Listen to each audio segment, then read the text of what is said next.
Good morning, guys. We're going to start with a new topic today. It's called supporting a claim with evidence. And this is really important because as writers, oftentimes what we want to do is we want to convince our readers of an argument. And the way to do that is always to prove that argument by providing evidence. And so what we're going to do today is we're going to examine some activities where we show how and why it's important to have evidence to support your claims when you're writing. So I came up with this murder mystery example. It goes as follows. Mrs. Jimenez was tragically found murdered in her closet this morning, and the $1 million diamond necklace she always wears was missing. And you're a detective, and you think you know who the suspect is. In fact, you think it's Miss Taylor, Mrs. Jimenez's friend, because Miss Taylor was last week heard talking about the necklace, and this morning she disappeared. She went off on a spur-of-the-moment business trip, even though she's not actually a businesswoman. In fact, she's a teacher. So it seems like we have evidence to believe that Mrs. Taylor is the perpetrator of the crime, and so we want to make that claim. Our claim is that Miss Taylor is the murderer. But you have to convince your fellow detectives of this fact, and you're going to need some evidence. You can't just go up to them and say, I have the answer. You're going to have to prove it.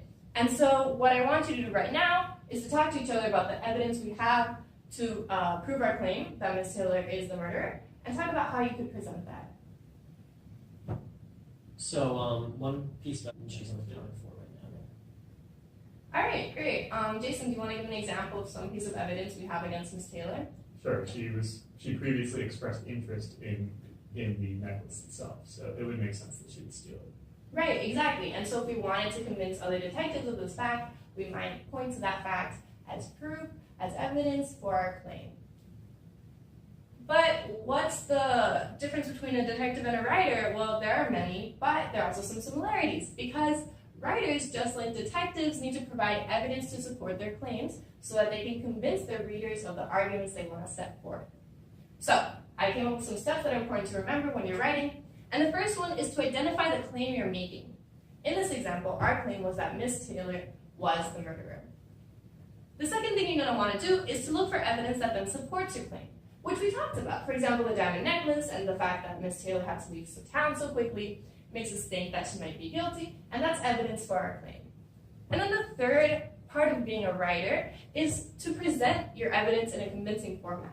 And that's really what's going to make your writing effective. That's what's going to convince your readers of your argument. And so that's about organizing the evidence that you found in a productive way. So now we're going to do another activity. It's called 3, 2, 1. And I want you guys to come up with a claim, fill in the blank. Blank is my favorite season of the year. My personal favorite season of the year is summer.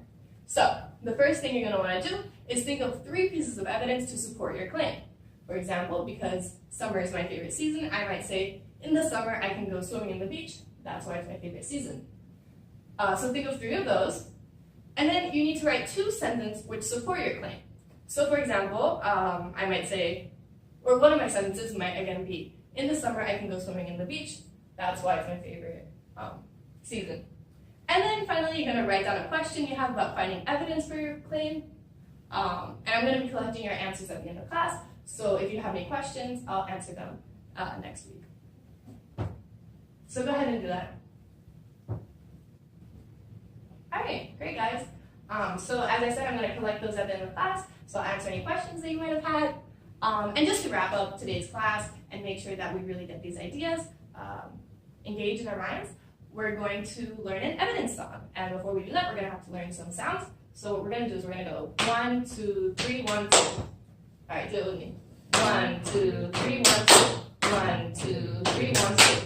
All right, and now what we're going to do is we're going to make a sound. Then I'm going to say the first line of the song. Then we're all going to make the sound together, and then we're going to say that line together. And that's how we're going to go through the song, all right? And 5, 6, 7, 8. 1, 2, 3, 1, 2. To convince an audience. To convince an audience. You're gonna need some evidence. You're gonna need some evidence. Make a claim and stick to it. Make a claim and stick to it. Your proof will let them picture it. Your proof will let them picture it. All right, you guys, I'm gonna give you all a copy of this song so you can practice it at home, and we're gonna do it again next week, all right? And I'm gonna answer any questions that you wrote on your 3, 2, 1. Thank you so much.